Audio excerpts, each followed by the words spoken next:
보시겠습니다. 하나님 말씀은 히브리서 11장 1절 그리고 6절 말씀, 1절과 6절 말씀입니다. 우리 한 목소리로 좀 한번 같이 읽습니다. 믿음은 바라는 것들의 실상이요 보이지 않는 것들의 증거니 믿음이 없이는 하나님을 기쁘시게 하지 못하나니 하나님께 나아가는 자는 반드시 그가 계신 것과 또한 그가 자기를 찾는 자들에게 상 주시는 이심을 믿어야 할지니라. 아멘. 7월 둘째 주지요. 그리고 이 둘째 주간을 우리는 맥주 감사주일로 이렇게 지키고 하나님 앞에 영광을 돌리고 있습니다. 지난 주간에도 제가 잠깐 맥주 감사절의 어떤 의미를 말씀을 드렸지만은 우리가 매번 이렇게 절기를 지키는 이유는 무엇보다도 하나님이 우리에게 행하신 그 일들을 기억하는 겁니다. 그리고 그걸 기억할 뿐만 아니라 그분을 의지하고 범사에 감사하는 삶을 살도록 그 일을 기념하고 또 그 일을 우리의 삶에 새기는 그런 어떤 의미에서 감사주의를 지키지요. 특별히 이렇게 우리가 감사절과 관련되어져서 가장 먼저는 하나님이 온 우주 만물의 주인 되심을 이렇게 인정하고 받아들이는 것, 이게 이제 감사절기를 지키면서 우리가 마음에 새겨야 할 그런 영역이고요. 두 번째는 그 하나님이 우리에게 하나님에 있는 모든 것들을 주셨음을 기억해야 된다라는 거죠. 이 모든 것들 가운데에는 정말 있는 말 그대로 모든 것들이 포함이 되어지는 거죠. 그 다음에 세 번째로는 우리로 하여금 그 놀라우신 하나님, 전능하신 하나님, 우주 만물을 창조하신 하나님, 우리에게 모든 것을 주신 하나님을 알고 또 섬길 수 있도록 우리를 하나님의 자녀 삼으시고 또 우리를 자녀로서 인정하실 뿐만 아니라 보호하시고 인도하심에 대해서 감사하는 것, 이게 이제 절기 속에 담겨져 있는 거죠. 그렇다면 이걸 다 이렇게 요약해 보면은 절대 주권자이신 하나님께 우리의 신앙을 고백하며 감사하는 것, 이게 이제 절기를 지키는 것의 한 의미다, 이렇게 말씀드릴 수 있습니다. 그러면은 이 그 절기를 지키는 의미 가운데에서 핵심적인 것이 무엇일까 했을 때에 그게 이제 감사죠. 그래서 뭐 우리가 요즘은 이제 유월절을 지키지도 않지만은 이제 만약에 유월절을 지킨다 그러면은 유월절 감사주일 혹은 뭐 맥주 감사주일 혹은 수장절 감사주일, 요즘 그 추수 감사주일이라 이렇게 얘기를 하죠. 그래서 꼭 감사라는 말이 함께 가고 있는 것을 이렇게 보죠. 그래서 절기를 지키는 혹은 우리의 신앙생활에 있어서 가장 중요한 요소 중에 하나가 뭐냐면은 그게 감사가 되어진다라는 거죠. 근데 이 감사는요, 한마디로 얘기하면은 하나님께서 우리에게 하신 일에 대한 혹은 행하신 일에 대한 우리의 마땅한 반응이라는 거죠. 이걸 다른 말로 응답이라고 이렇게 얘기할 수 있습니다. 하나님께서 우리에게 놀라운 일들을 행해 주셨잖아요. 우리를 위하여 창조하시고, 여러분 이 땅의 창조가 저와 여러분들을 위한 겁니다. 그 창조의 순서를 보면은요, 그게 명확하게 드러나는 거예요. 저와 여러분들을 위하여 온 우주 만물을 창조하셨습니다. 또 죄 가운데 있던 우리를 건지시고 구원하시고 뿐만 아니라 우리를 하나님의 자녀로서 인정하시고 또 그 하나님의 자녀를 보호하시고 인도하신 그 모든 일들이죠. 그 모든 일들이 지금 주님이 살아계셔서 일하고 계시다라는 거죠. 지금도. 그렇기 때문에 우리가 그런 하나님의 행하심과 일하심을 우리가 경험하고 있고 또 그 보호를 받고 있고 인도함을 받고 있는데, 그 일을 행하시고 경험하는 우리로서는 마땅히 그에 합당한 반응과 또 그 응답을 드려야 된다라는 거죠. 예를 들면 누군가가 우리에게 선물을 했는데 무뚝뚝하게 그냥 선물만 받고만 있으면 선물 주는 사람 입장에서는 상당히 고약한 생각이 들 것 같아요. 근데 누군가가 선물을 하면은 고맙습니다, 어떻게 잊지 않으시고 이런 선물을 주시네요 하면 이제 리액션을 뭐 표현이 좀 크게 하는 거죠. 그러면은 선물을 주는 사람도 기쁘고요, 받는 사람도 즐거울 것 같아요. 그렇잖아요. 우리 주님께서 우리에게 구원이라는 선물을 주셨어요. 우리를 보호하시고 인도하고 계시는 활동들을 지금도 하고 계세요. 근데 그 활동들을 보고 그 구원의 놀라운 역사를 보고도 아무런 반응이 없고 묵묵부답이라고 한다면은요, 하나님의 입장에서 볼 때는 어떻겠어요? 굉장히 답답하실 수도 있겠죠.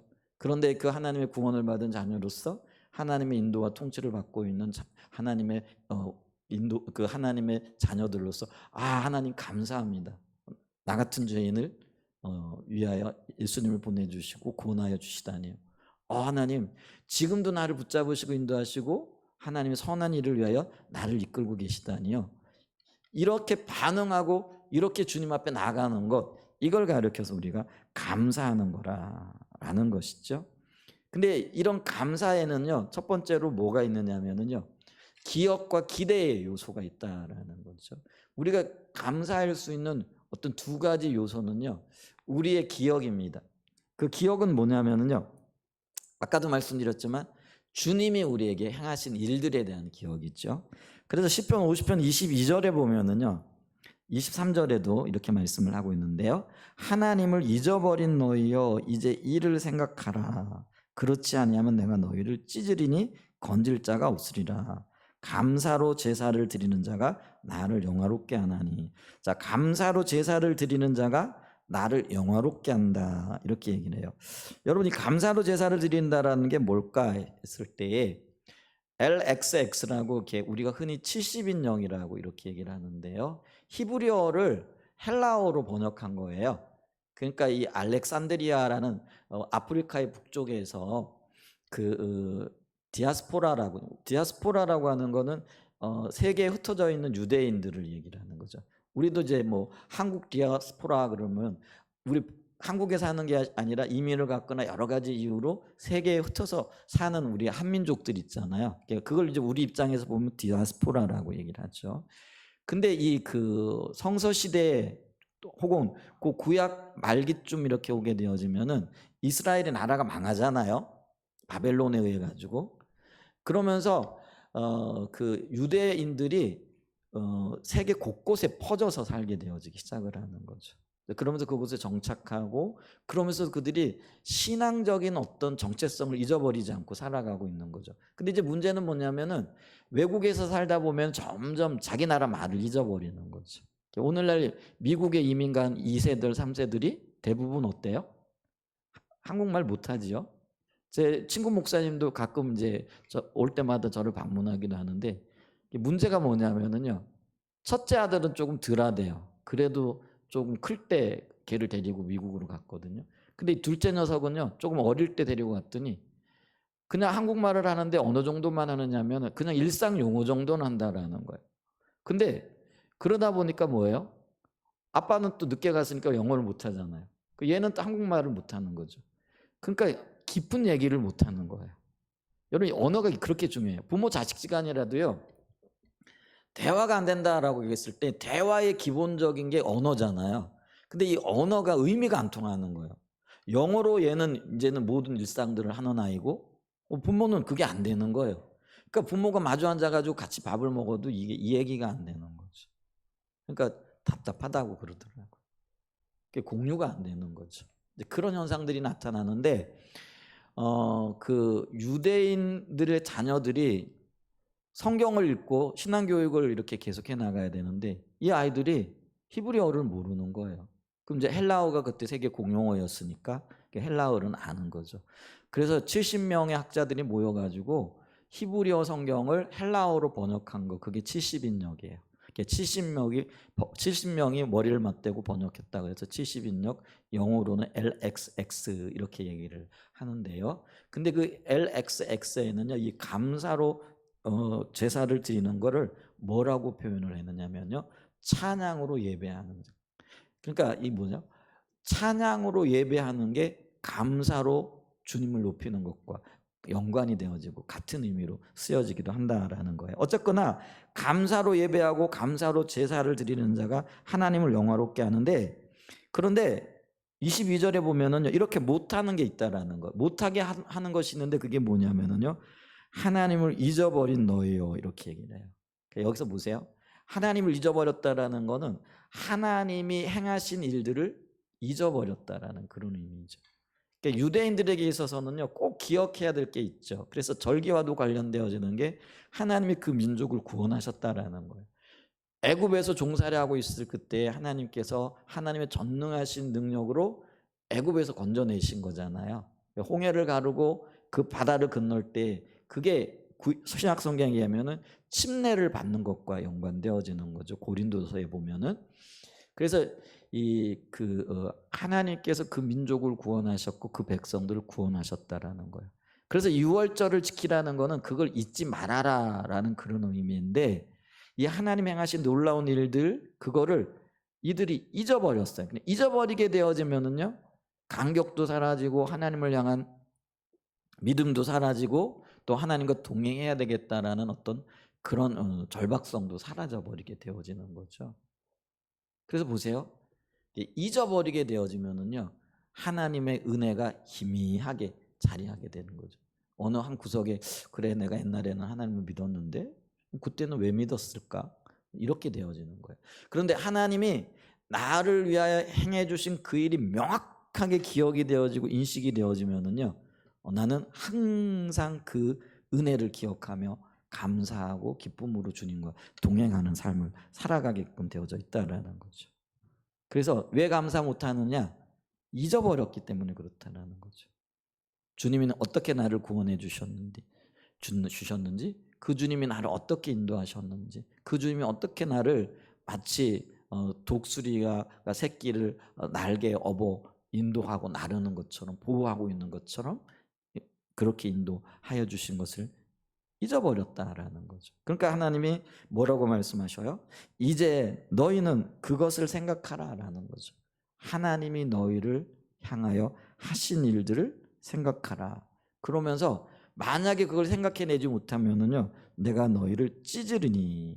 이건 뭐냐면은 나와 상관없는 자가 된다라는 거죠. 그럼 하나님의 보호와 인도, 하나님의 생명이 사라지는 거죠. 그러면은 건질 자가 없고 보호할 자가 없다라는 거죠. 그러면서 찬양의 예배, 찬양의 제사를 회복해라. 그리고 그게 나를 영화롭게 하는 거고, 그리고 그의 행위, 그 행위가 뭐냐면은요, 하나님 앞에 드려야 할 마땅한 응답으로서의 감사를 드리는 거, 그걸 옳은 행위로 지금 얘기하고 있다라는 거죠. 자, 우리의 옳은 행위가 뭐라고요?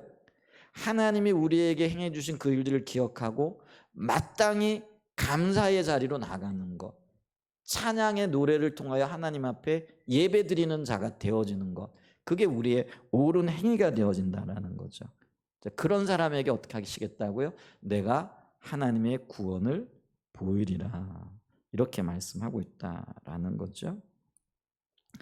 그래서 우리가 이 하나님의 행하심을 기억하고 또 하나님께서 내가 나의 구원을 보이리라, 이렇게 얘기를 하고 있잖아요. 그래서 하나님이 나를 보호하시고 인도하시고 선한 하나님의 역사를 통하여 구원, 우리가 늘 구원을 얘기하지만 이 구원은 영혼의 구원뿐만이 아니에요. 예를 들면 다윗이 압살롬에게 쫓겨 광야에서 그렇게 맨발로 또 혹은 벗은 몸으로 도망을 가면서도 내가 하나님을 예배하고 하나님을 찾았던 그때를 기억하며 내가 여전히 어떤 환경 가운데에서도 주님을 바라봅니다 하고 오직 하나님의 얼굴만을 구하는 자리에 섰잖아요. 그럴 때 그는요, 하나님이 목적이었지만은 그 하나님 목적된 자리에서 있게 될 하나님의 생명이죠. 그게 회복이거든요. 그거를 바라보고 믿음의 눈으로 그리고 있는 거죠. 그랬을 때 실제로 어떻게 되어졌어요? 다윗은요, 말로는요, 하나님 내가 이런 환경 가운데서 나를 건져주세요, 혹은 뭐 그런 것이 그의 관심조차도 없었던 일이었을지 모르지만은 그가 하나님을 높이고 하나님께서 행하신 그 일들을 인하여 감사하고 찬양의 예배로 나아갈 때 하나님은 그를요 다시 회복시켜 주시는 구원의 역사를 베풀어 주신 거죠. 그게 우리의 삶을 행하여 베푸실 하나님의 은혜예요. 그리고 하나님께서 우리에게 행하실 일들입니다. 그걸 우리는 이제 믿음의 눈으로 바라보면서 감사하는 자리로 나가게 되어지는 거죠. 그래서 이 감사는요, 하나님이 내게 행해 주신 그 놀라운 일들을 잊지 않는 것이고, 그리고 그걸 토대로 해서 내가 하나님을 바라보고 하나님 앞에 나갈 때 하나님께서 나의 삶을 어떻게 인도하실 것인가에 대한 기대인데, 이 기대는 나중에 보게 되어지면 믿음과 굉장히 밀접한 연관을 갖게 되어진다라는 것이죠. 그래서 감사는요, 기억과 기대의 요소가 있다. 자, 그러면서 두 번째로는, 그러면 이 성경적인 감사의 기준은 뭐냐라고 얘기했을 때 역시 두 가지가 있습니다. 하나는 뭐냐면 범사이죠. 범사라는 거는 모든 순간 모든 일, 이게 포함이 되어진다라는 거죠. 여러분, 우리가 뭐 한두 번 감사하는 것, 뭐 감사해야지 쉽죠. 예를 들면 절기를 맞이했어요. 아, 절기 때 감사하는 거야. 그래서 헌금도 하고 또 뭐 어떤 일들도 하고 뭐 이런 거 어렵지 않아요. 근데 이제 문제는 뭐냐면은요, 여기에 범사라는 말이 들어가게 되어지면 이건 거의 불가능에 가까운 거죠. 범사라는 거는 모든 일이잖아요. 이 모든 일 속에는 뭐가 있는 거예요? 내가 원치 않는 그 일, 내가 그렇게 싫어하는 그 일들도 포함이 되어진다는 거죠. 그리고 또 이게 범사란 말 속에는요, 모든 순간이라는 의미도 있다라는 거죠. 아침에 일어나 가지고 저녁에 잠자리에 들 때까지, 혹은 잠자리에서조차도 하나님께 감사하고 하나님을 기뻐할 수 있겠느냐라는 거죠. 이게 참 불가능에 가까운 일이잖아요. 그런데 성경은 뭐라고 말씀을 하고 있느냐면요, 범사에 감사하라. 요게 감사하는 저와 여러분들을 향하신 하나님의 기준이라는 거예요. 그 기준은요, 우리에게 이렇게 제시되진 거잖아요. 그러니까 우리는 어떻게 해요? 이 기준을 따라가고 기준대로 살아가고 기준 앞에 우리 자신을 맞춰 나가야 되는 거예요. 근데 아까 말씀드렸잖아요, 이게 불가능한 일이라고. 그럼 불가능을 가능케 할 수 있는 게 있는데, 그게 뭐냐면, 이게 두 번째 감사의 기준이에요. 그게 뭐냐면 주 안에서라는 거죠. 주 안에서라는 거는 성령의 인도와 성령의 통치를 따라서 그런 의미입니다. 그러면 이제 감사로 나가기 위해서는 우리의 삶이 성령님과 굉장히 밀접하게 연관되어져 있어야 된다. 아니, 밀접한 정도가 아니라 아예 하나가 되어져야 된다라는 거죠. 그래서요, 이게 구약 시대를 보면 하나님이 율법을 제시하고 이 율법을 지켜라라고 얘기했을 때 율법을 지킨 사람이 단 한 사람도 없었잖아요. 그래서 주님이 또 다른 길을 내셨는데, 그게 뭐냐면은 신약 시대에 오게 되어지면 하나님이 직접 우리 안에 오신 거예요. 우리의 힘과 능력으로는 안 되니까 그게 구약 시대예요. 그러니까 신약 시대에는 이 안 되는 것을 되게 하실 수 있는 가능성과 그리고 그 능력을 주시기 위하여 하나님이 아예 우리 안에 오셨다라는 거예요. 그게 성령 강림이고, 우리가 예수 믿게 되어질 때 성령이 우리 안에 내주하시는 거죠. 그래서 우리는요, 우리의 힘과 능력으로는 안 돼요. 그걸 인정해야 돼요. 그러나 하나님이 하시면 그게 가능한 거죠. 그래서 우리는요, 하나님 안에서 죽은 자가 되어져야 됩니다. 그러니까 내가 죽게 되어질 때 하나님이 나를 마음껏 하나님의 의도대로 움직이는 거죠. 그럴 때 우리가 모든 일에 모든 순간 감사할 수 있게 되어지는 거죠. 근데 문제는 뭐냐면은요, 내가 안 죽는 거예요. 마치 우리는 죽으면 모든 것이 끝나는 것처럼 생각을 하는 거죠. 근데 영적인 진리는 뭐예요? 내가 죽어야만이 하나님께서 새 일을 행하신다라는 거죠. 그래서 열매 맺는 것도 마찬가지예요. 요한복음 우리가 12장 24절에 보면 한 알의 밀알이 땅에 떨어져 죽으면, 이렇게 얘기를 해요. 그죠? 죽으면 많은 열매를 맺고, 이렇게 얘기를 하는 거죠. 근데 죽지 아니하면 어떻게 해요? 한 알 그대로. 여기 말이 참 재미있어요. 한 알이 밀알이 땅에 떨어져 죽지 아니하면, 이렇게 얘기하잖아요. 죽지 아니했다라는 거는, 근데 죽지 않으면은요, 이게 한 알 그대로 있는 거죠. 근데 죽었다라는 건 뭘 의미하느냐면요, 이게 썩어져 없어졌어요. 근데 썩어져 없어졌는데 새로운 싹이 솟아나고 거기에 수많은 열매가 맺히는 거죠. 이걸 보면서 우리가요, 좀 한번 생각을 해봐야 될 게 있어요. 그게 뭐냐? 우리는 안 죽으려고 애를 쓰거든요. 그냥 나를 그대로 유지하고 싶은 거예요. 그냥 죽으면 큰일 날 것 같고요. 내놓으면 큰일 날 것 같아. 그게 몸부림치는 거죠. 그러니까 땅에 떨어졌는데도 안 죽고요. 그냥 그대로 있는 거예요. 그러니까 하늘 그대로인 거죠. 그게 이제 저와 여러분들의 모습이에요. 근데 저와 여러분들이요, 땅에 떨어졌으면 죽어야 돼. 흔적도 없어져야 돼. 그래야 새로운 열매가 맺는 거예요. 이게 영적인 비밀이고요. 자연의 법칙이기도 해요. 자연에서도요, 내가 죽을 때에 그 죽음을 토대로 새로운 역사들이 일어나게 되어지는 거거든요. 그렇기 때문에 우리가 이렇게 기억을 해야 될 게 뭐냐면, 이미 주님은 내가 죽은 자라고 선언하셨고 선포하셨잖아요. 우리가 십자가의 그 십자가는 원래 내가 내 죄 때문에 못 박혀 죽어야 할 형벌이죠. 여러분, 십자가에서 누가 죽어야 해요? 죄인이 내가 죽어야 돼요? 아니면 죄 없으신 예수님이 죽으셔야 돼요? 원래는 죄인이 내가 십자가에 못 박혀 죽어야 하는 거예요. 근데 예수님이 나를 대신에 십자가에 못 박혀 죽으셨단 말이에요. 그러면서 네가 내 안에 내가 네 안에 있으면은 네가 나와 함께 죽은 자고 내가 함께 부활할 때 살아난 자라, 이렇게 말씀하셨잖아요. 그게 십자가와 부활의 의미인데, 우리는 여전히 십자가를 믿는다 하면서도 역설적이게도요, 안 죽으려고 하는 거예요. 십자가는 죽음을 얘기하는데 안 죽으려고 발부둥을 치는 거예요. 그러니까 그냥 하늘 그대로, 육체 그대로, 그 모습 그대로 있는 거죠. 근데 주님은 우리에게 내 안으로 오라라는 거죠. 주 안에서. 그리고 주님이 죽으신 것처럼 너도 죽어라, 이렇게 말씀을 하시는 거죠. 죽게 되어져야만이, 죽은 자는 말이 없고요, 죽은 자는 분노도 없고요, 죽은 자는 어떤 일을 자기 힘과 능력으로 계획하고 이끌려고 하고 이럴 필요가 전혀 없잖아요. 그냥 우리 하나님 이끄시는 대로만 가면 될 줄 믿습니다. 그래서 이 영적인 비밀이 주님과 완전하게 연합하는 거예요. 주 안에 거하는 거예요.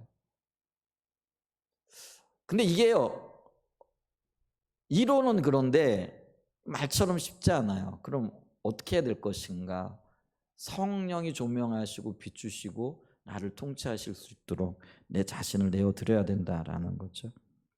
근데 이게 이제 우리가 세 번째 살펴볼 것과 연관이 되어지는데, 그게 뭐냐면요, 이 범사의 주 안에서 온전한 연합을 이루어야 되는데, 그것이 감사를 가능케 하는 일이라고 하였는데, 감사의 삶을 살아가려면은요, 믿음이 필수적이라는 것이죠. 믿음이 필수라는 거예요.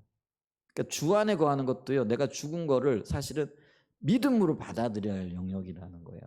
이론으로 생각하고 내가 십자가에 못 박혔지, 내가 주님과 함께 죽었지, 이게 아니고요, 내가 죽은 그것이 믿음의 영역에서 받아들여져야 되는 거라는 거죠.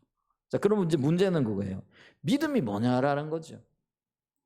그러면 이제 여러분들이 저한테, 아니 목사님이 돼서 믿음도 모르세요? 오늘 우리가 본문 말씀을 읽었는데 믿음은 바라는 것들의 실상이요 보이지 않는 것들의 증거라고 말씀하고 계시잖아요. 그래서 미래에 일어날 일들 그거 모르지만 하나님께서 이루어질 것을 확신하고 믿고 그냥 받아들이고 그냥 믿습니다 하면 나가면 되는 거죠. 그게 믿음이지, 그거 믿음을 모르세요? 이렇게 말씀하실 분들도 계실지 몰라요. 근데 여러분, 그건 믿음이 아니에요. 성경에서 말하는 믿음은 그게 믿음이 아니라는 거예요. 그리고 우리가요, 이 믿음에 대한 오해를 너무나 많이 하고 있다라는 거예요. 그리고 실제로 우리가 믿음이 뭔지에 대해서 정말 모르는 경우들이 참 많다라는 거예요. 여러분 기억해야 됩니다. 믿음은 믿습니다 한다고 그게 믿음이 아니고요, 믿음은 내일 혹은 여기 오늘 말씀하신 것처럼 바라는 것들의 실상에 보지 않는 것들의 증거를 그냥 마음에 확신하고 그것이 그대로 이루어질 것을 내가 믿습니다 한다고 그게 믿음이 아니라는 거예요. 여러분, 지금 이 히브리서 11장 1절에 이 기자는요, 이 믿음은 바라는 것들의 실상에 보이지 않는 것들의 증거라고 얘기할 때는요, 단순한 우리의 마음의 확신은 혹은 기대감, 이런 것들을 가슴에 품고 고백하고 이런 어떤 차원의 것이 아니라는 거예요. 우리가 이해하고 있는 믿음과는 전혀 다른 어떤 의미의 믿음을 말해주고 있다라는 거죠. 그래서 이 믿음에 대해서 올바로 알려면 한마디로 이걸 정리하기가 쉽지 않다라는 거죠. 그렇기 때문에 우리가 이걸 몇 가지 영역에서 살펴봐야 되는데요, 이 성경에서 말하는 믿음은요, 어떤 사건이나 환경이나 이런 걸 바라보는 것이 아니라 인격체이신 하나님을 바라보는 것, 그분에 대한 온전한 신뢰를 가진 것이 믿음이다라는 거죠. 그래서 우리가 지금 하나님을 아는 것에 대해서 공부를 하고 있잖아요. 주일날 아침에. 하나님을 아는 것에 대해서도 하나님에 관해서 하는 것과 그분을 인격적으로 만난 것 사이에는 큰 차이가 있다라고 이렇게 말씀드렸죠. 자, 그랬을 때 우리의 믿음은요, 인격체 대신 그분께, 그분 자신에게 신뢰를 두는 것을 믿음이라고 얘기하는 거죠. 그러면은 그분을 믿으려면은 그분이 어떤 분인 것을 전적으로 알아야 된다는 거예요. 근데 이 전적으로 안다라는 것이 뭐냐면은요, 성령의 조명과 깨닫게 하심과 비치심으로 알아야 된다는 거죠. 자, 제가 설명을 할게요. 인격적으로 안다라는 것과 그분에 대해서 피상적으로 안다라는 것은 전혀 다른 차원이라고 얘기를 했잖아요. 자, 그랬을 때 우리는 하나님이 살아계신다라는 것을 알죠. 그리고 제가 여러분들에게 하나님 살아계신 것 믿으십니까? 그러면 여러분들 중에 아멘 안 할 분이 한 분도 없을 거예요. 하나님 살아계신 거 믿으세요? 당연히 아멘 하시죠. 자, 그러면은 하나님이 살아계신데 그 살아계신 하나님은 전능하신 하나님이고 우리의 모든 고민과 우리의 모든 문제를 해결하실 수 있는 능력의 하나님이시잖아요. 그거 믿으시죠? 자, 그런데 문제는 뭐냐면은 그 전능하신 하나님을 믿는다고 하면서 우리의 삶에 조그만 문제만 있어도 왜 염려하고 왜 근심하고 왜 한숨 자지 못하고 심지어는 원망하고 불평하고 그렇게 좌불안석하고 있느냐라는 거죠. 자, 그러면은 내가 전능하신 하나님, 살아계신 하나님을 믿는다라는 그것은 그게 참다운 믿음이에요? 아니면 가짜 믿음이에요? 믿는다라는 문의는 가지고 있는데 진정한 믿음이 되어지지 못하고 있다라는 거죠. 여러분, 제가 또 한 가지 예를 들게요. 이건 성경적인 진리이기도 해요. 자, 이 땅에 태어난 모든 인간들은 다 죽는다라는 걸 알아요, 몰라요? 대답 좀 해주세요. 알아요, 몰라요? 그러면 저와 여러분들도 죽는다라는 거 알아요, 몰라요? 정말 아세요? 근데 내가 죽는다라는 걸 인식하고 내가 반드시 죽는다라는 것을 인식하고 살아가는 사람들의 삶의 태도가 자세가 이렇게 오늘 불성실할 수 있을까요? 제가 지나친 얘기를 할까요? 내가 죽는다라는 거를 정말 인식하고 살아간다고 하고 그걸 깨닫고 살아간다라고 한다면은요, 우리가 시간을 이렇게 낭비하거나 혹은 사람과의 관계에 있어서 쓸데없는 어떤 신경전, 쓸데없는 어떤 그런 것들에 매달려 살까요?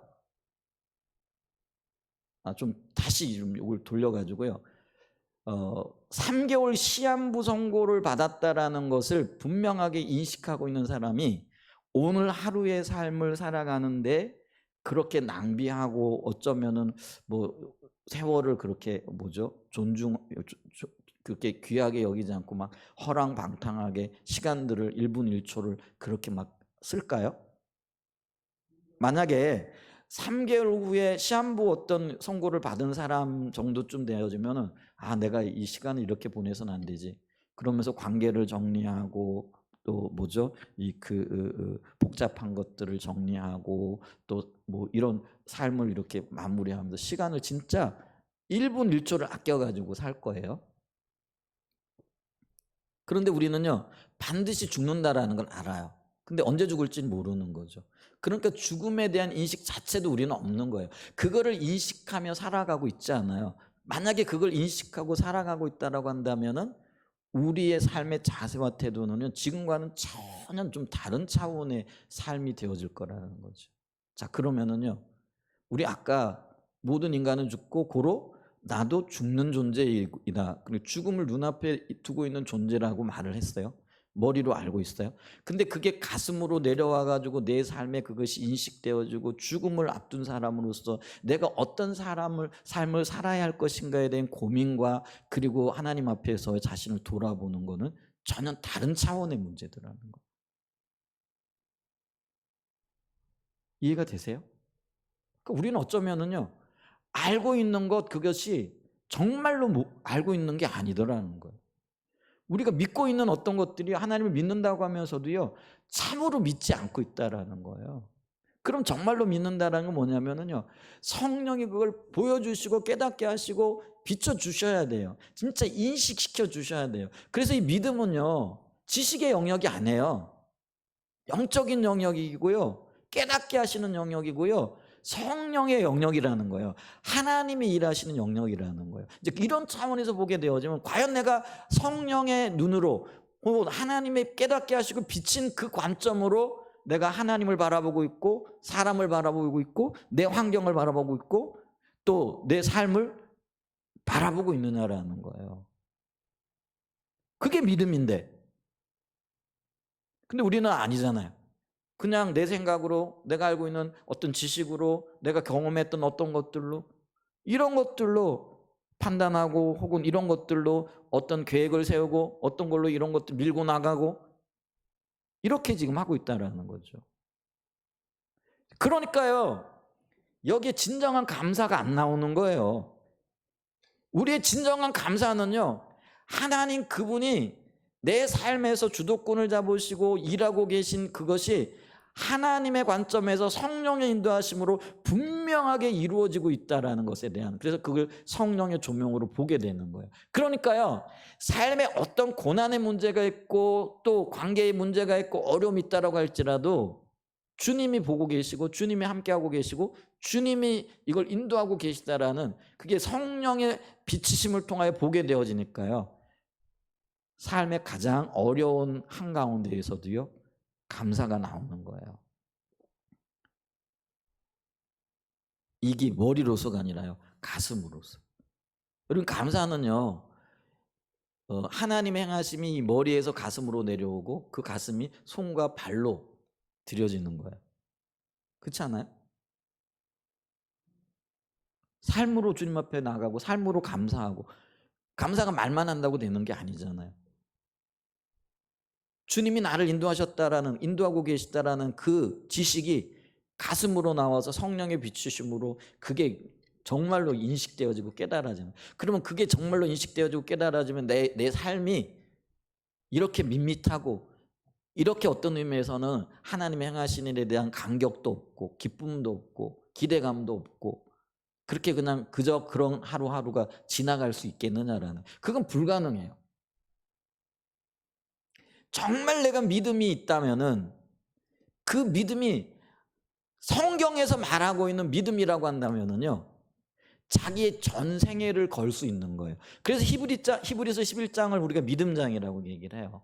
그러면서 우리가 오늘 읽었던 믿음은 바라는 것들의 실상이요 보이지 않는 것들의 증거, 또 6절에 보면 믿음이 없이는 하나님을 기쁘시게 하지 못하나니 하나님께 나아가는 자는 반드시 그가 계신 것과 또한 그가 자기를 찾는 자들에게 상 주시는 이심을 믿어야 할지니라, 이러면서 곧바로 노아의 얘기로 들어가요.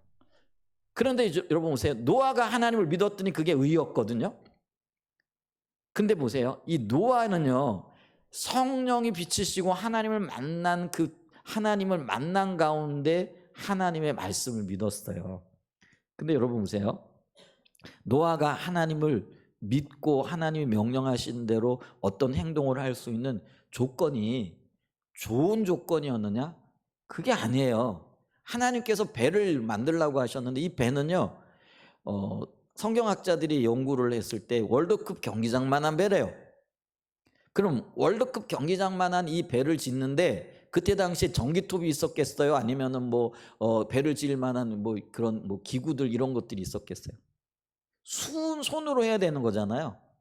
그러면은 노아의 그 자녀들과 노아의 그 자부들, 8명이죠. 이 8명이 성경에는 몇 년 동안 걸쳐서 이 배를 지었다는 얘기는 없지만 외경에 보면은 있어요. 그게 한 120년 정도 걸쳐서 배를 지었다는. 근데 120년 동안에 걸쳐 가지고 이 배를 짓는데 비가 오겠대. 물로 세상을 심판하겠대. 근데 노아는요, 이제까지 비라는 거를 경험해 본 적이 없어요. 노아 시대는 비가 안 내렸어요. 비가 내릴 이유가 없었어요. 왜냐하면 물층이 이렇게 지구를 덮고 있었기 때문에 이게 온실 효과가 있어가지고. 여러분 요즘 저기 그 비닐하우스에 들어가 보면은 이렇게 비닐을 싸두면은 우리 여기 옥상에도요 이렇게 식물 심을 때 비닐로 이렇게 떠주면은요 그 일교차여 가지고 물이 생겨요. 그래서 물 안 줘도요 식물이 잘 살아요. 그러니까 지구가 지금 그런 상황인 거예요. 그러니까 비라는 개념 자체가 없어요. 그리고 비가 와가지고 그 비에 의해 가지고 온 땅이 잠길 거라, 세상이 심판받을 거라, 그거는요 노아로서는 전혀 상상이 안 되는 이야기라는 거예요. 그러니까 여러 가지 환경들을 봤을 때 노아가 이 확실치 않은 일에 자기의 전생애를 드린다라는 거는 불가능한 거예요. 여러분 120년 동안이나 배 짓는 일에 온 가족이 진짜 하루도 안 빠지고 매일같이 일했을 거예요. 그러면은 120년이라는 세월이 공중에 붕 떠버리는데 그런 일이 안 생기면 한 10년쯤 짓다가 비라도 오면은 좋을 텐데, 비의 흔적이라도 고 비가 뭔지라도 좀 봤으면 좋겠는데 10년, 20년, 30년, 50년, 100년이 지나도요 흔적조차도 안 보이는 거예요. 그런데 놀랍게도요 노아는요 그 일을 멈추지 않고 해나가거든요. 근데 멈추지 않고 해나갈 수 있는 그 동기, 그 동력이 뭐냐라는 거예요. 그거를 하나님이 믿음으로 보셨다라는 거예요. 그러므로 우리가 기억하셔야 됩니다. 이 하나님의 빛이심을 보게 되어지면은요 자기 전생애를 거는 거예요. 불가능한 그 일에, 보여지지 않는 그 일에 자기 모든 것들을 털어놓는 거예요. 근데 여러분 우리가 예수님 믿는다 그러면서 예수님께 내 모든 것들을 걸고 계세요? 만약에 노아가, 그러니까 성경에 말하는 그 노아의 믿음이 참 믿음이라고 한다면은 믿음의 성격은 똑같은 거잖아요. 그러니까 우리의 믿음도 그래야 되거든요. 그러면 하나님의 약속을 받았고 약속을 붙잡았기 때문에 그게 성령의 조명으로 비춰지고 깨달아진 거기 때문에 120년 동안을 아무런 흔적도 아무런 증거와 증표가 보이지 않아도요 모든 것들을 쏟아부을 수 있는 그게 믿음이라는 거예요. 이게요 그러니까 우리가 생각하는 것과 이게 너무나 다른 거예요. 그러니까 우리가 이게 안 되니까요 사실은 감사가 없는 거예요. 주님 그분에 대한. 근데 노아가 그걸 믿을 수 있었던 건 뭐냐면 하나님 그분이 어떤 분인가를 알았다라는 거예요. 머리로가 아니라 가슴으로 알았다라는 거예요. 그래서 베드로도요 그 너희들은 나를 누구라 생각하느냐 그랬을 때 주는 그리스도시요 살아계신 하나님의 아들이십니다.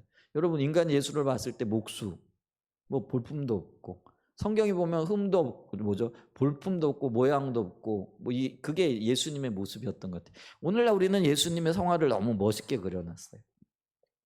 참 예수님을 보면 잘생기셨죠. 머리 이렇게 이게 성인들이 쓰는 이게 휘황찬란한 빛도 이렇게 있고. 아니요. 성경을 보면은요. 볼품도 없고 모양도 없고 흠모할 만한 것이 아무것도 없는 분으로 묘사하게 돼 있어요. 실제로 예수님은요. 모르겠어요. 상당히 인물로 봤을 때, 외모로 봤을 때는요. 볼품이 없었을 분이었을 거예요. 그게 예수님의 실제 모습이었을 거예요. 그러니까 예수님에게서는요. 찾아볼 만한 거, 선한 것이 아무것도 없었던 거죠. 그런데 베드로가 성령의 빛이심을 통해 가지고 그 인간 예수, 볼품없는 예수 안에서 하나님의 아들인 것을 보게 되는 거예요. 그걸 보게 되어지고 그걸 기초로 예수를 알게 되고 믿게 되어지는 거죠. 우리가 그래야 되는 거예요. 인간적인 지식 이런 거, 어떤 성경적인 지식, 이게 아무런 의미가 없어요. 왜냐하면 그런 것들이요 어떤 위기 가운데 서게 되어질 때 힘을 못 발휘하더라고요. 그런데 성령의 조명으로 보게 되어진 예수 그리스도를 깨닫게 되어지면은요 그 하나님 앞에 생명을 드리는 거예요. 바울이 그랬어요. 예수님의 12제자들이 그랬어요. 또 바울로부터 복음을 받았고 예수님으로부터 복음을 제대로 받았던 사람들은요 그런 삶을 살았더라는 거예요. 그럼 저와 여러분들은 지금 제대로 된 복음을 받았고 그 제대로 된 복음의 참된 의미를 성령의 조명으로 깨달았고 보고 있고 그리고 그것이 가슴 속에 남아 있느냐라는. 그래서 어떤 형편, 어떤 환경, 어떤 상황 속에서도 그 주님께 내 자신 모든 것들을 드릴 수 있게 되어졌느냐라는 거죠. 여러분 이게 있잖아요. 인식이 되어지면은요.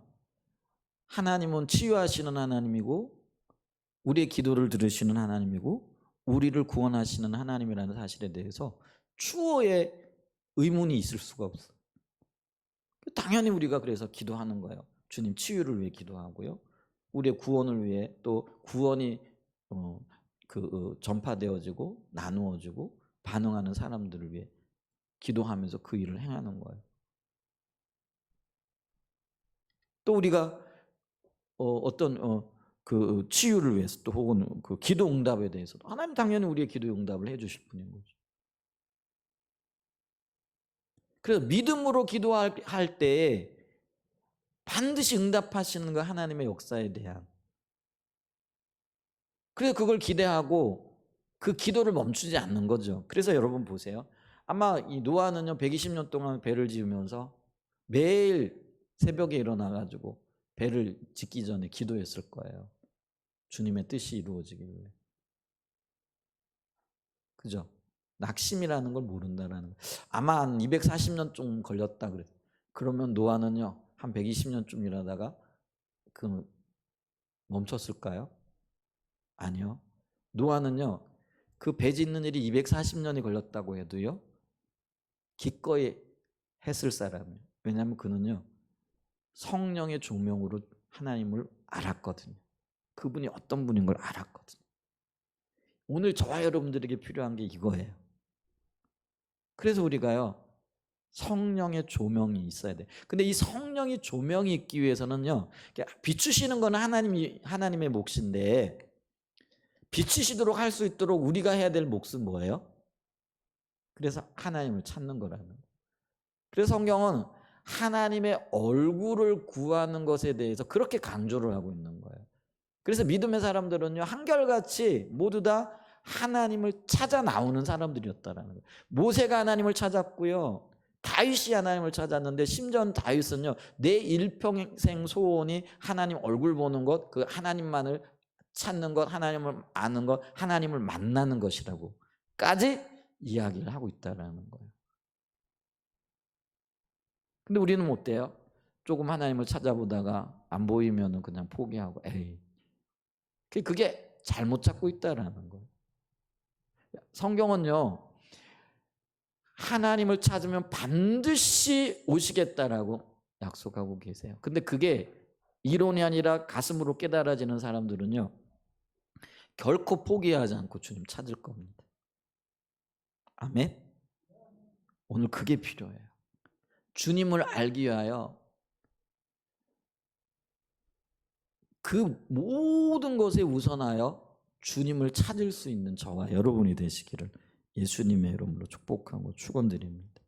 아멘. 그게 믿음과 관련되어지는 거예요. 그게 하나님을 아는 것과 관련이 되어지는 거예요. 그게 참된 믿음이고 이 참된 믿음을 통해서 감사가 나오게끔 되어져 있다라는 거예요. 그 작은 두 번째로 보면은요, 이 믿음은요, 다른 말로 얘기하면 하나님을 전적으로 신뢰한다라는 거죠. 하나님을 전적으로 신뢰한다라는 거는요, 오직 하나님만을 신뢰하는 것을 의미하는 거예요. 이게 쉽지 않아요. 왜냐하면 우리는 하나님을 믿는다 그러면서도 한편으로 다른 것도 믿고 있거든요. 그러니까 우리가 위기 상황 가운데 하나님 도움을 구하여 나오잖아요. 주님 믿습니다. 위기를 극복하게 하시고 뭐 이제 위기라는 표현보다 예를 들면은 이렇게 돈이 굉장히 지금 필요해요. 절실해요. 그래서 기도 나와서 기도하는 거죠.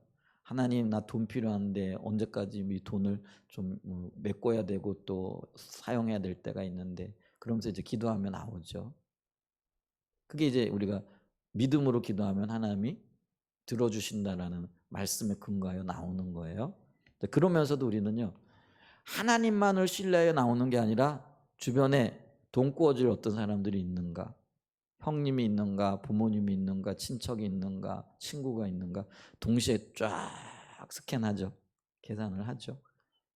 그러면서 동시에 기도하면서 동시에 또 이렇게 전화를 하는 거죠. 자, 그러면서 있잖아요. 전화를 하고 돌릴 대상이 있을 때까지는요, 기도하면서도 희망을 가져요. 근데 마지막 사람까지 전화했는데 나 돈 없어 그러면은요, 그때 이제 뒤집어지기 시작을 하는 거죠. 자, 그랬으면 제가 여쭤볼게요. 필요를 위하여 하나님 앞에 구하여 나왔을 때 그가 정말로 의지했던 거는 하나님일까요? 아니면은 내가 이렇게 리스트를 뽑아가지고 전화를 돌리려고 있는 사람들이었을까요? 그거는요, 하나님이 아니었어요. 실제로는 그 사람들이었어요. 근데 그 사람들의 마음을 움직여 주시도록 하나님께 기도한 거라는 거죠. 근데 하나님은요, 모든 끈이 끊어졌을 그때에도 낙심하지 않고 좌절하지 않고 오직 하나님만을 구하기를 원하는 거예요. 근데 하나님도 구하고 나에게 도움을 줄 어떤 사람들도 마음에 두고 있잖아요. 그게 우상이라는 거예요. 근데 우리는 그렇게 지금 살아가고 있거든요. 하나님을 의지한다 그러면서 한편으로는 뭐예요? 세상도 의지하고 돈도 의지하고 사람도 의지하고 자식도 의지하고 남편도 의지하고 아내도 의지하고 이렇게 살아가고 있거든요. 여러분, 하나님만을 의지한다라는 거는요, 그 모든 것 아무것도 없어도 하나님만을 의지하는 거예요. 그랬을 때 하나님이 하늘에서 불도 내리시는 거예요. 그랬을 때 하나님께서 하늘에서 비도 내리시는 거예요. 여러분, 엘리야를 보시죠. 그러니까 엘리야가 기도하는 기도의 성격이 좀 다르긴 하지만은, 여러분, 엘리야가 하늘에 불 내리기 기도했을 때 그가 의지하는 것은 오직 하나님 한 분밖에 없었거든요. 그러니까 그는요, 하나님 하실 수 있다라는 믿음이 있으니까 그 마른 장작이 다른 어떤 이유로 인해 가지고 불타한다라는 것을 막기 위해 가지고요, 저기 물을 퍼다가 재물과 마른 장작 위에 그냥 물을 부어버리는 거죠. 여러분, 요즘 우리가 화재가 나는 이유가 뭐예요? 이 나무들이 이렇게 마른 나무들이 막 부딪히면서 불꽃 나가지고, 미국이나 캐나다나 이런 데는 그게 가능하다 그러더라고요.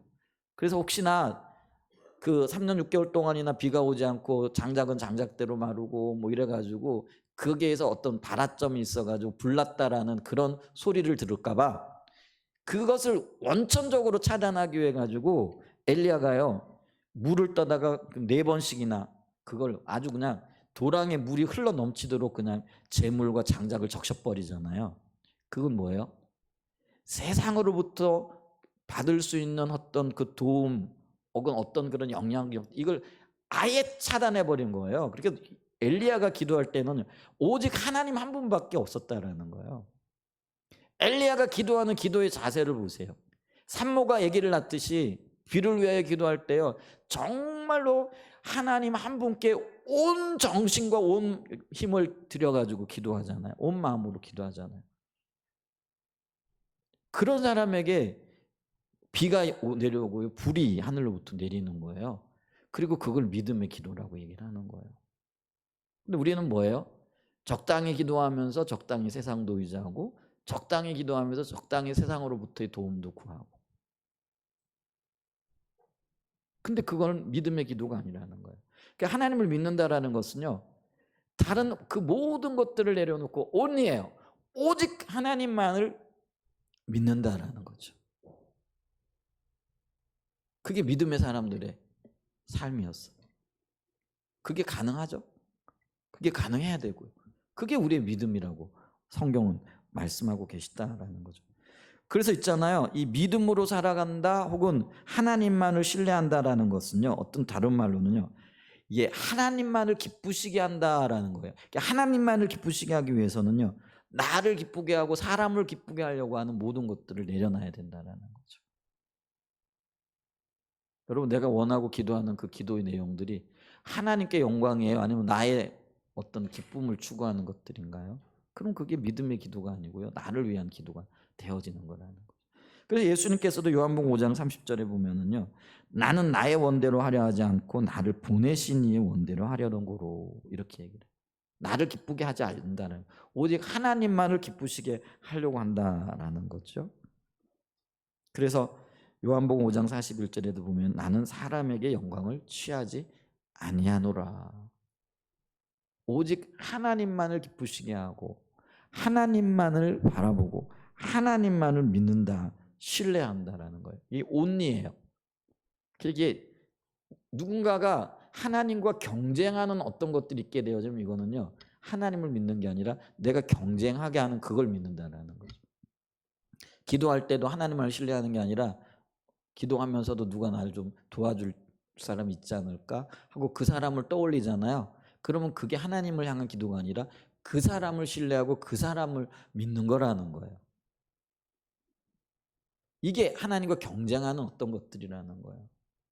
나는 모르죠. 심지어 나까지 몰라. 근데 하나님은 아신다는 거예요. 내가 누구를 신뢰하고 있는지, 내가 누구를 붙들고 있는지 이거를 아신다라는 거예요. 전적으로 하나님만을 신뢰할 수 있는, 그래서 그곳에서 주님을 향한 진정한 감사가 나올 수 있는 은혜가 있기를 갈망해 봅니다. 아멘. 그러면서 또 한편으로는 믿음은요, 하나님만을 신뢰하기 때문에 하나님께 모든 걸 거는 거예요. 아까 우리 노아의 예를 들었잖아요. 120년의 세월이에요. 여러분, 우리의 인생에 만약에 얼마가 살지 모르지만은 대부분의 시간을 거기에 거는 거 쉬울까요? 아브라함도 마찬가지고요. 히브리서 11장에 나오는 모든 믿음의 사람들은요, 하나님의 약속이 있었는데 그 약속이 하나님 그 성령의 조명으로 혹은 하나님의 의도 가운데 비춰진 그 말씀으로 받아들여지는 거죠. 그래서 그 말씀, 약속의 말씀을 붙잡고 그 약속 앞에 자기 전 생애를 거는 거예요. 조금 해보다가 이거 아닌 것 같아, 이게 아니고요, 끝까지 가는 거예요. 노아가 그랬고 아브라함이 그랬고요, 이삭이 그랬고요, 야곱이 그랬어요, 요셉도 그랬어요. 어느 한 사람은요 적당히 이게 아니었어요. 믿음은요, 그것이 생명이기 때문에 모든 것을 거는 거예요. 아멘. 여러분, 이런 거 생각하면, 이 믿음의 성격을 생각하면은요, 한 발은 세상에, 한 발은 교회에, 혹은 한 발은 하나님께, 한 발은 이게 불가능한 거예요, 사실은. 근데 그렇게 하고 있다는 것 자체가 우리가 믿음이 없다라는 거예요. 믿음을 이해하지 못하고 있다라는 거예요. 그 다음에 또 믿음은요, 참다운 믿음은 뭐냐면, 내가 한번 하나님을 경험했고 하나님 은혜를 누렸다고 그것에 만족하고 있는 게 아니고요, 그건 뒤로 던져버리고 잊어버리고요, 매번 새롭게 어떤 새로운 사건을 만날 때마다요, 처음 이 일을 하는 것처럼 주님을 신뢰하고 주님께 모든 것을 걸고 성령의 조명을 통하여 그 의미를 깨닫길 원하고 이렇게 나가는 거예요. 여러분, 믿음의 사람은 안일할 새가 없어요. 게으를 새가 없다라는 거죠. 이런 말을 하면서 저거 굉장히 부끄럽긴 하고, 또 어떤 면에서는 우리의 연약함이 그대로 드러나긴 하지만, 근데 성경에서 말하는 믿음은 그거라는 거예요. 이만큼 됐어, 이게 없더라는 거예요. 어느 분이 이렇게 얘기를 하더라고요. 수년 동안 기도를 했는데 그 기도한 것이 그날 이루어졌어요. 야, 그러면 얼마나 좋겠어요. 야, 가족들하고, 야, 우리 나가서 축하 파티 하자. 그러면서 축하하고 기뻐하고 즐거워하고 그럴만 하잖아요. 근데 그분은요, 이렇게 얘기를 하더라고요. 그럴 새가 어딨냐라는 거죠. 그 놀라운 일들이 이루어진 그날 저녁에도요, 여전히 주님을 찾아 기도하고 은혜를 구하고 하나님이 새 일을 이루시기를, 이게 매번 새롭게 이렇게 주님을 찾아 나가는 거죠. 우리는 어떤 일들이 이루어지면 마치 우리나라가 옛날에 그런 얘기 있잖아요. 샴페인을 너무 빨리 터뜨렸다, 이런 얘기도 하는데요. 근데 믿음의 성격을 생각하면은요, 믿음은 매 순간 하나님을 의지하고 신뢰하고 주님을 바라보고 나가는 거잖아요. 그러면 우리가 수년 동안 기도했던 어떤 일들이 이루어져서 물론 감사하죠. 기쁘죠. 근데 그런 것들을요, 뒤로 던져버리는 거예요. 사도 바울이 그랬잖아요. 여러분, 사도 바울이 얼마나 놀라운 일들을 성취해낸 사람인지 아세요? 그 한 사람 때문에요, 유럽이 복음화되어졌어요. 세상이 달라졌다고요. 근데 그 엄청난 업적을 이뤘던 사도 바울도요, 앞으로 달려가기 위하여 그 모든 것들을 뒤로 던져요. 내게는 더 큰 상이 있다라는 거죠. 하나님이 더 큰 목적이 있고 더 놀라운 일들이 나를 기다리고 있다라는 거예요. 그러니까 이 사도 바울은요, 물론 우리가 보면 사도 바울 혹시 일중독자 아니야? 이렇게 얘기할 수 있어요. 근데 그게 아니고요, 일중독자였기 때문에 그런 게 아니라요, 하나님의 일이 너무나 뚜렷하게 보이는 거예요. 하나님이 행하고 계신 그 일들이 너무나 분명하게 보이는 거예요. 그러니까 그 일을 놔두고 주저앉아가지고 쉬고 기뻐하고 그것 때문에 만족하고 그것 때문에 퍼질러 앉아있을 시간이 없더라는 거예요. 아멘? 우리가 믿음 생활을 하다 보면은 작은 성취들이 있어요. 주님께서 베푸신 은혜들이 있어요. 근데 우리는 그 은혜들에 그냥 감격하고 기뻐가지고 그냥 그곳에 머물러 그게 아니람이고 나태함이거든요. 믿음은요, 매번 새롭게 주님을 찾아 나가는 거예요. 그런 은혜가, 그것이 우리의 영적인 에너지가 되어져야 돼요. 가끔 가다가요, 지쳤다. 맞아요. 우리 지쳐요. 힘들어요. 근데 주님을 제대로 찾으면은요, 지칠 새도 없어요. 피곤할 새도 없어요. 이게 영적인, 왜냐하면 모든 역사가 영적인 역사고 생명이 되신 하나님이기 때문에 생명으로 충만히 채워지면은요, 그 모든 피곤함들이 넉넉히 다스려져요. 아멘. 그 믿음을 가지고 서실 수 있기를 축복합니다.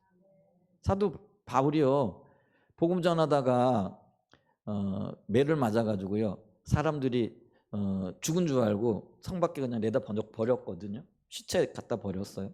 그랬더니 그 다음날 사도 바울이 툭툭 일어나가지고, 여러분 죽을 정도로 맞았으면은요, 우리 같으면은 석 달 열흘을 누워 있어야 되잖아요. 그래요, 안 그래요? 근데 사도 바울이 툭툭 일어나가지고요, 곧바로 복음 전하러 가요. 그럼 사도 바울이 육체적인 타격이 없었을까요? 매를 그렇게 맞았는데도 멀쩡했을까요? 그건 자연 법칙에 어긋나요. 물론 하나님 특별하게 은혜를 베푸실 수도 있겠지만, 그는 그 죽을 만큼 맞았기 때문에 심각한 육체적인 손상을 입었을 거예요. 그런데 그는요, 앞으로 나가야 할 일이 있고 주님 행하시는 일이 있고 주님이 이루실 그 일들이 보여지니까요, 나가는 거예요. 그랬더니 하나님이 그 일을 할 수 있도록 또 힘을 공급하시는 거예요. 우리의 믿음의 삶의 현장에서 이걸 경험해야 돼요. 우리는 조금 기도하다가 지쳤어요. 조금 어떤 일을 하다가 어떤 일을 경험해서 기뻐요. 이러면서 그냥 거기에서 지쳐서 어떤 때는 지쳐서 주저앉아 있고 어떤 때는 기뻐서 주저앉아 있고, 언제 앞으로 나가요?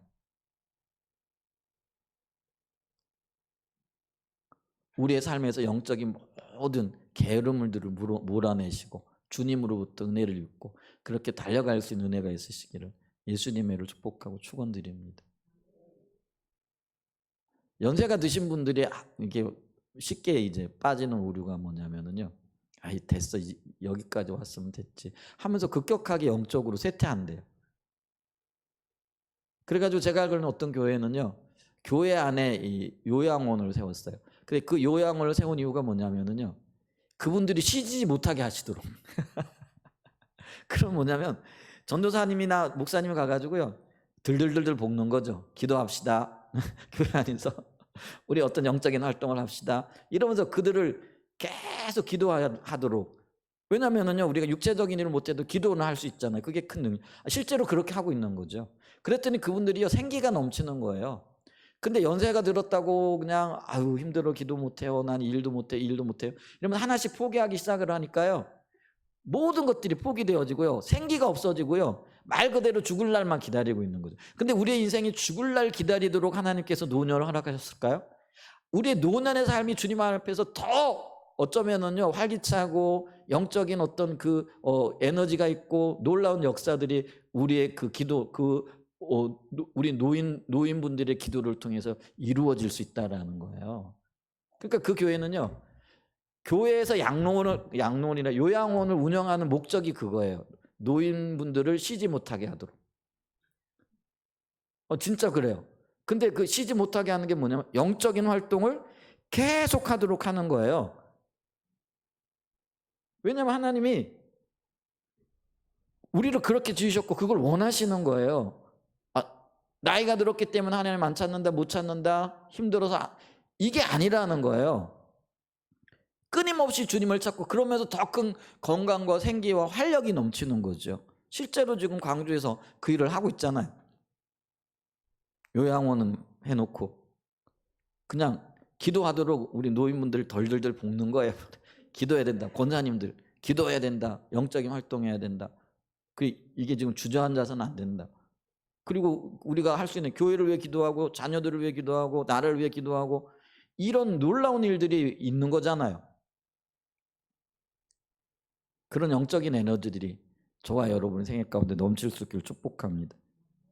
근데 주저앉아 버리게 되고 안일하게 되어지면 우리 아사왕 꼴라요. 아사왕. 한때는 놀랍게 주님을 경험했는데요. 주님 찾기를 멈추고 그러다 보니까 어떻게 되어져요? 온갖 주변의 위기와 위험으로 내몰리고 아사왕이 그렇게 되어지잖아요. 요거는 지금 그 시간이 아니니까. 다섯 번째로요. 이 참다운 믿음은요. 내 마음 깊은 곳에서 머리가 아니라요. 그냥 아는 거예요. 주님이 일을 행하시겠다. 그리고 그거를 믿는 거예요. 이게 신기해요. 믿음은요. 머리를 막 짜내가지고 하나 하실까 안 하실까 이래서 이게 받아들여지는 게 아니라요. 주님이 하시겠네. 이루시겠네. 여러분 어떤 일들을 할 때 이거 주님은 이게 어떤 얘기를 좀 이건 주님 하시겠다. 이렇게 마음에서부터 이렇게 우러나는 때가 있잖아요. 그게 주님 주시는 믿음이라는 거예요. 그래서 오늘요. 히브리서 11장에 나와 있는 믿음의 성격이 이걸 얘기를 하는 거예요. 우리의 머리에서 나온 믿음이 아닌 거죠. 그래서 믿음은 바라는 것들이 실상 내가 뭘 원해가지고 이게 아니라요. 그래서 이 성경에 보면은 하나님께서 우리의 마음에 소원을 주시고 그 소원을 이루어 가신다라는 거잖아요. 그게 주님으로부터 시작됐고 주님이 이루시고 주님이 열매 맺게 하시는 거라는 거예요. 이게 우리의 바라는 것들이고 그것이 먼 미래가 아니라 내 삶 속에서 이루어질 실상이 되어진다라는 것이죠. 그걸요 그냥 아는 거예요. 주님이 함께 하시기 때문에. 주님과 연합되어져 있기 때문에. 근데 그걸 내 머릿속으로 계획하고 내 머릿속으로 이해하고 내 머릿속으로 하려고 그러니까요. 그게 너무나 힘든 거예요. 그리고 그게 안 믿겨지는 거죠. 그 씨름하죠. 그러다가 포기해버리죠. 근데 그게 믿음이 아니다라는 것이죠. 여러분 성경에 보면 라합이요. 정말 주님이 비춰주신 믿음을 여러분 여리고성 안에 라합 외에 수많은 사람들이 있었고 그 수많은 사람들이 이스라엘 백성들이 요단강을 건널 때 하나님께서 어떻게 놀라운 일들을 통해서 요단을 건너게 하셨고 또 그리고 그 요단 서편에서 요단 동편에서 누구죠? 시온 왕과 또 바산한 옥을 어떻게 진멸하셨는지 이 이야기가 여리고성에 다 들려졌거든요.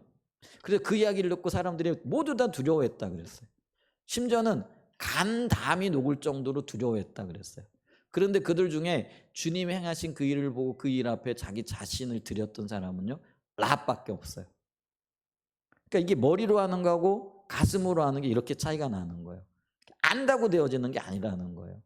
마음 깊은 곳에서 주님이 어떤 일들을 하고 계시구나, 이 일은 이루어지겠구나, 이런 열매들이 있겠구나, 이게 믿어지는 거예요. 그게 성령이 하시는 일이기 때문에. 그래서 성령이 하시는 그 일을 붙잡을 수 있어야 되죠. 그 일을 위해서 우리가 주님을 찾아야 되고 주님과의 친밀함을 누려야 되고 우리가 있어야 할 자리가 하나님의 얼굴을 구하는 자리에 있어야 된다는 거죠. 여러분 우리가 하나님 찾는 그거를요 하루만 게을리 하잖아요. 그만큼 멀어진대. 예전에 조수미 씨가 그런 얘기를 했다고 그러잖아요. 그는 매일 5시간 이상씩 노래 연습을 한대요. 근데 하루 안 하면은 자기가 안 돼요. 일주일을 안 하면은 옆에 있는 사람들이 안 돼요. 한 달을 안 하면은요 온 청중들이 안다라는 거죠. 제가 뭘 얘기를 할까요? 하나님과의 관계도 그래요. 우리가 주님을 안 찾는 게 하루가 되어지고 일주일이 되어지고 한 달이 되어지면은요 처음에는 자기 자신은 그걸 알아. 이래서는 안 되는데 이제 근데 다른 사람들은 몰라요. 근데 이제 어느 정도 되면 다른 분들이 저분 주님을 찾아야 되는데 알아요. 근데 이제 좀 더 가잖아요. 그럼 온 세상이 알아요. 거기는요 어둠의 역사들도 있어요. 그리고 집중적으로 영적인 공격을 퍼부어대는 거예요. 그러면 무너져 내리는 거예요. 여러분 우리가 살 길은요 주님 찾아야 돼요. 주님을 찾아야 성령의 조명으로 믿음도 보여지고 믿음이 들어오는 거예요. 믿음은 내가 갖고 싶다고 해요. 내가 믿어야지 한다고 해서 믿어지는 게 아니에요. 성령이 깨닫게 해주셔야 된다니까요. 근데 그러기 위해서 내가 주님 찾아야 된다고요. 우리의 삶의 여러 가지 문제들, 관계의 문제들, 재정적인 문제들, 자녀와의 관계의 문제들, 부부간의 문제들, 수없는 문제들이 있죠. 내 힘과 능력으로 해결하려고 한다고 되는 게 아니에요. 주님 찾을 때 주님이 해결해 주셔야 되는 거예요. 아멘? 여러분, 그런 믿음을 가지고 우리가 주님 찾아야 돼요. 우리가 지금 이렇게 게으르게 있을 때가 아니라는 거죠. 줄기차게 주님 찾고 주님께로 나가야 돼요. 그럴 때 주님이 비춰주시고, 주님이 비춰주시는 그걸 토대로 우리는 뭘 얻느냐면요, 어떤 삶을 살아가느냐면요, 하나님의 함께 생명으로 함께 하실 뿐만 아니라 그 생명으로 함께 하시는 것 때문에 감사의 삶으로 나갈 수 있는 거예요. 그래서 이 감사의 삶이요, 믿음과 불가분의 관계가 있다는 거예요. 그래서 이 맥주절을 이렇게 보내면서요, 감사를 이야기하면서 믿음을 이야기하지 않을 수 없는 거라는 거죠. 저와 여러분들이 성경적인 의미에서 믿음의 삶으로 세워지고, 그것이 생명으로 충만케 되어지고 감사로 나아가는 그런 은혜가 있으시기를 예수님의 이름으로 간절히 축복하고 축원드립니다.